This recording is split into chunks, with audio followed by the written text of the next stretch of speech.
Okay, so what we're going to do is we're going to talk about evaluations today, and this is we're going to pick up after we've already done the subjective part, which is the questioning. How did it happen? Where did it happen? What happened? What did it feel like? What were you doing? Was there a pop? Was there a crack? Did you feel any pain? Were you able to continue to play on it? If you did treatment, what type of treatment did you do? If you've done it before, what happened before? How long did it take? All that stuff, all right? That's the subjective part. Now we're gonna go into the objective part, and we're gonna actually do the palpation. And I'm just gonna show you generically what we're gonna do with palpation. So you can, when we do this, you can turn this around in different ways, and so you can decide where in the heck are you gonna do your eval. If you're on the field, you might do it on the court. You might do it on the field. You might do it on a bench. And so I'm going to do it up here actually on a kitchen table because that's what I have handy. All right, so we'll do that and we'll get started. Our choices. I can do it on the table here. I could do it on that bench right there. I could do it on the floor, right? I need a solid surface. I'm going to actually do it right there on the table. Why? Because it's a heck of a lot easier on my back, and I'll be able to get a much better evaluation. Tell them your age. Okay, so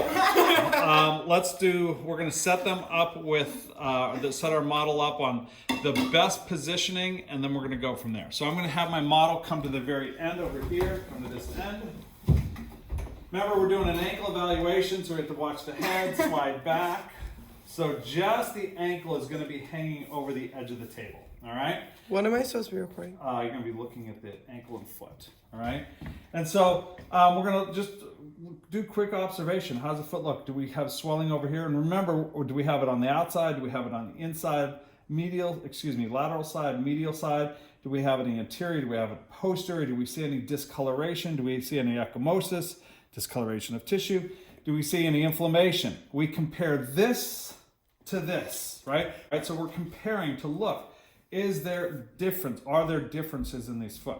All right, so let's say we don't see any. Let's just go through a generic evaluation of what we're going to do. Okay, so we're going to use the model and we're going to use the live model, and we'll see what the evaluation looks like. All right, we'll start with the distal phalanges. Remember, the distal phalanges are anything over underneath the toenails right there. So we have distal phalange, distal phalange, distal, distal, distal. We have middle phalange, middle phalange, middle phalange, middle phalange, and middle phalange, and they get harder as they get down to the fourth and fifth toe. And if we look over here on this model right here, you can see that when we get to those distal phalanges, look how small they are. And we get to the middle phalanges, holy macro, they're almost not even distinguishable on palpation. We come to the proximal phalange here, here, here, here, and here, all right? And so we got all those phalanges. We have to feel them, right? Get in there and actually palpate those. Don't be gentle with them. Get in there and see what they feel like.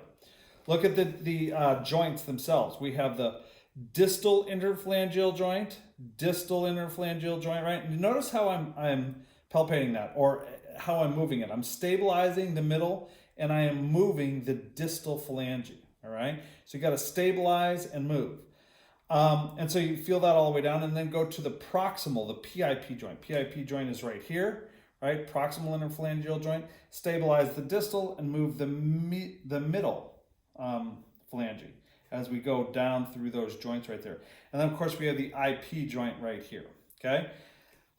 Then we have the metatarsal phalangeal joint right through here. It's where the metatarsals and the phalanges come together, so the metatarsal phalangeal joint.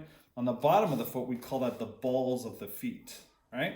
All right, and then we have our metatarsals, metatarsal 1, metatarsal 2, metatarsal 3, metatarsal 4, and metatarsal 5. So we come over here and we look. We have 1, 2, 3, 4, and 5. At the end of 5, you see this tuberosity, right? The base of the fifth. Well, we come down here and we feel that base of the fifth and we grab it right there. Now, it's much easier to locate here because there's no muscle, there's no tendon, there's no skin. But here we can find it very easily. Notice that I'm not being gentle here. I'm actually pushing into that and I'm grabbing that. I want to feel that. I want you to feel that right there. If you drop right off of that base of the fifth metatarsal, you go under the cuboid. And look at that big old bone right there, right? You don't really see it there, do you? All right? But if I find that base of the fifth and I drop off of that, I'm going to be right on that cuboid, and I could actually grab that and move that, okay? It's called manipulation, all right? So I grab that and I move that right there to get a feel for it. And if I keep going back there, there's the calcaneus right there, and I could grab the calcaneus. There's the calcaneus right there, all right? If I come back to metatarsal 1, I trace metatarsal 1 down, and I feel this joint right here. That's where the first cuneiform is. So cuneiform number 1 is right there. I find metatarsal 2. Cuneiform 2 is there. I find metatarsal 3. Cuneiform 3 is right there. Let's take a look at this. Metatarsal 1, cuneiform 1. Metatarsal 2, cuneiform 2. Metatarsal 3, cuneiform 3. And what's right next to that? Cuboid. Where's the cuboid? Right there. Now, these aren't easy to find. The palpation is difficult, right? But there's the cuneiforms. Right on top of that, then, is navicular right there. There's the navicular, and here's navicular right here. Here's navicular right here, okay? Now we have to find the talus. The talus is that right there. If we look right here, you can see this talus right here. And if we put our fingers right at the front of the lateral malleolus, medial malleolus, put 2 fingers like this and move that foot up and down, you'll actually feel the dome of the talus drop underneath your fingers right here. You'll actually feel that right there. You feel this right here. Lateral malleolus, medial malleolus, plantar and dorsiflex that foot, and you will actually feel the dome of the talus underneath your fingers right there. All right? Keep coming up. Lateral malleolus, medial malleolus, which is what? Fibula, tibia. Lateral malleolus, medial malleolus, fibula, tibia.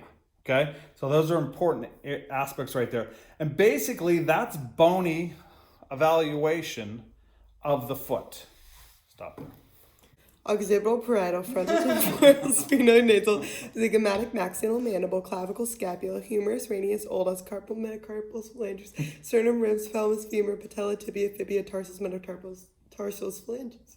So now we're going to look at ligamentous anatomy, right? Ligamentous anatomy, the 5 ligaments that we're really talking about. We talked about the anterior talofibular, calcaneofibular, posterior talofibular, and if we come on the medial side, come around, we have the deltoid ligament right here, and then we have the anterior tib-fib, anterior tibiofibular ligament, and then the posterior tibiofibular ligament.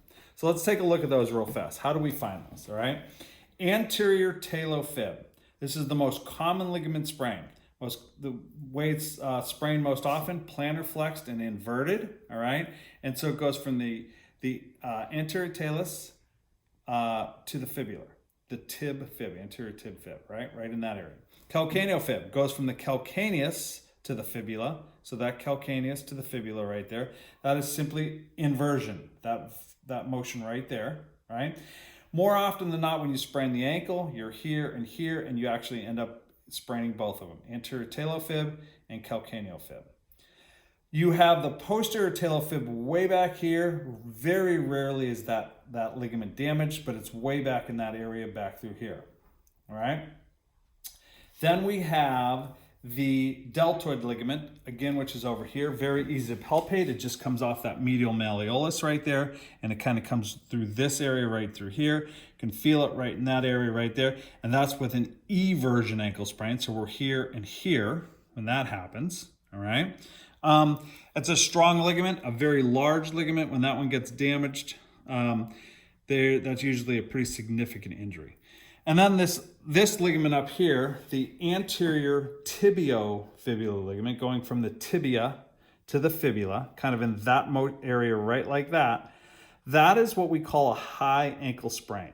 This is the syndesmosis area where the tibia and the fibula come together. That's called a syndesmotic sprain or a high ankle sprain. Let's just keep it at high ankle sprain. It's easier to say.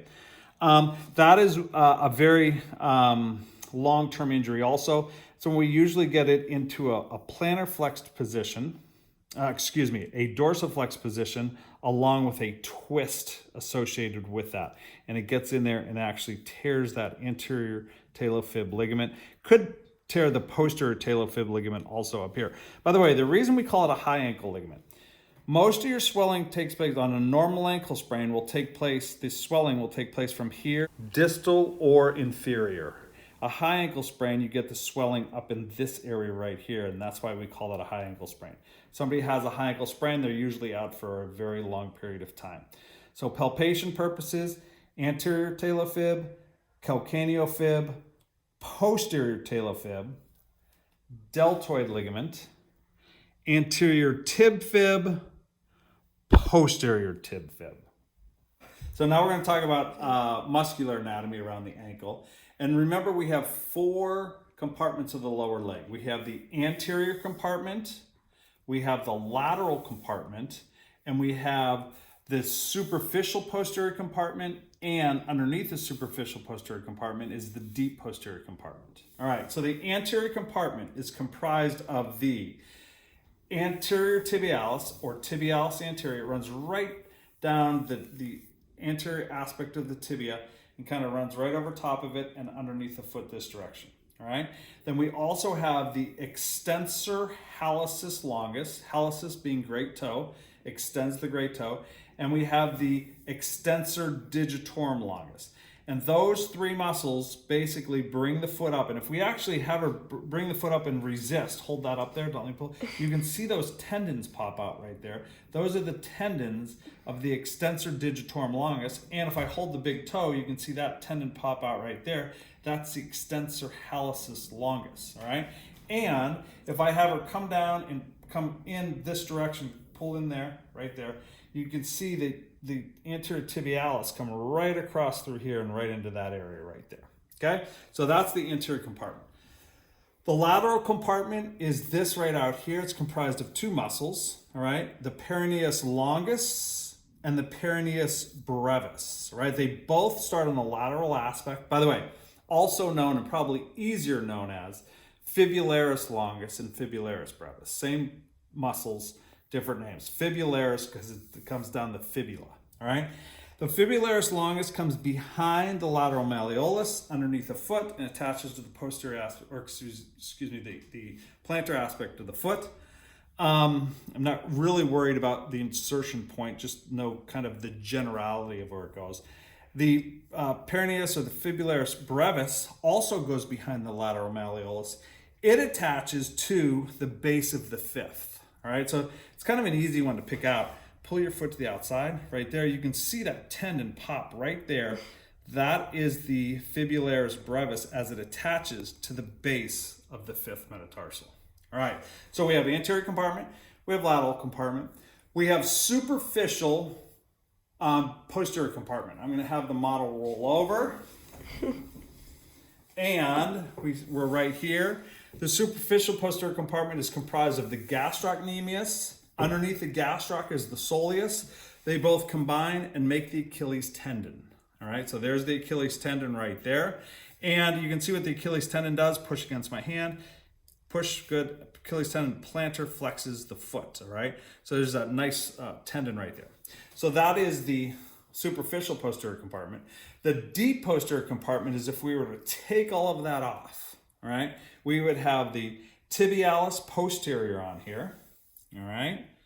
We would have the flexor hallucis longus, flexes the big toe, and we would have the flexor digitorum longus, flexes the toes. All of those come right down the middle, right through here, or on the medial aspect, and they come right behind that medial malleolus. I'm going to have the model turn over again because I want you to see where this is. Let me have you come around this side. So where those are right here. So we have the posterior tibialis coming this way, the flexor hallucis longus coming this way, and the flexor digitorum longus coming like this, all right? They come right behind here. We actually call these the Tom, Dick, and Harry tendons, all right? It's kind of a way that we remember these. Tom is tibialis posterior. It's the most anterior tendon. Dick is the flexor digitorum longus tendon, and artery, N, nerve, Tom, Dick, Ann, and then behind the artery and nerve is the hairy tendon, which is the flexor hallucis longus tendon. All right, and so that makes the deep posterior compartment right in that area. As a matter of fact, if we feel in that area, the artery that we feel is the posterior tibialis artery, and we can actually feel the pulse right in that area right there from that nerve. All right, or excuse me, from that artery right there. And okay, so now we're going to do arteries, and we're going to do dermatomes. All right, the arteries, I already showed you one of them. The posterior tib is right behind this medial malleolus, and if you put your fingers back there, you can just feel that pulse right back in that area right there. And you might have to move it around a couple, maybe a little posterior, maybe a little anterior, maybe a little distal, maybe a little proximal, but you'll find that pulse in there if you work hard enough. All right. The other pulse that we're looking for is what we call the dorsalis pedis pulse. Dorsalis pedis pulse. That is on the anterior aspect, comes right down here, and basically, and so here we have the dorsalis pedal pulse. That comes right down the anterior aspect of the foot, more toward the first, between the first and second metatarsal. And again, this isn't always the easiest pulse to find, but if you kind of right in this area right here, move your fingers around the first and second metatarsal up by the tarsal bones, you should be able to feel that pulse up in that area. And so that's one of the things that we're looking for.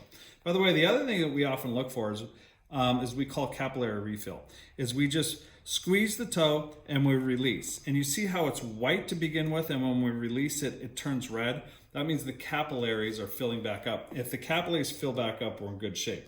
If we squeeze and it stays white, we're not looking as good. So we don't have capillary refill. So in this case, we have good capillary refill. All right. So we have the posterior tibialis pulse, the dorsal pedal pulse right there. Then dermatomes. We are looking at L4 as we come here, and we just kind of scrape, see if they feel that. L5, lumbar 5, right through here. S1, sacral 1 through here and on the bottom. S2 coming up here, and S3 more up in this area right here. So we have L4, L5, S1 coming around here, S2, and S3 up in that area. Notice I'm just taking, by the way, when I do this, I'm usually checking both at the same time. Do you feel that equally? Do you feel that equally? Do you feel that equally? Do you feel that equally? And do you feel that equally? All right. If they feel decreased sensation here, then we have an idea that there's a possibility of some type of nerve irritation. It could even be coming from the back. So if we have a herniated disc, L4, L5, L5, S1, it could be compressing the nerve that comes down here. It's one of those things that we have to look at. Okay, the anterior drawer, this is a special test that we look for so we are looking for the stability of the anterior talofibular ligament. So we have to get the patient to be nice and relaxed. They're in a slight plantar flex position. I stabilize the distal tibia and fibula. I put my hand underneath their foot right here to stabilize the foot, and I draw the ankle toward me. Okay, and what I'm trying to do is see right in this area, if there's a torn ligament, I will actually be able to pull or draw that the ankle toward me and have a lot of laxity in there. And of course, I would compare this ankle to that ankle. Anterior. The special test for the talar tilt. This I'm testing for the calcaneofibular ligament. In this test, I want them to be in a neutral position at 90 degrees. And what I'm going to do is I am going to relax their foot, stabilize again, and I am simply going to tilt their talus inversion in the inverted position to see if I have laxity on the calcaneofibular ligament. This is called the deltoid stress test. The deltoid stress test, we're stressing the deltoid ligament that is right here. It is on eversion. Again, we go in the neutral position and we are everting the foot, and we're looking for pain and discomfort in that deltoid ligament. deltoid stress test. This is the Thompson test. The Thompson test is testing the integrity of the Achilles tendon. Remember, the Achilles tendon is made up of the gastrocnemius and the soleus. Major function is to plantar flex. I can passively make that ankle move by squeezing the squeezing the gastroc and the soleus. If that moves, that means we have good integrity of the Achilles tendon. If it wasn't moving and I was squeezing and it stayed in one position, that would mean I would have a ruptured Achilles tendon, and that would be a positive Thompson test. That is the Thompson test.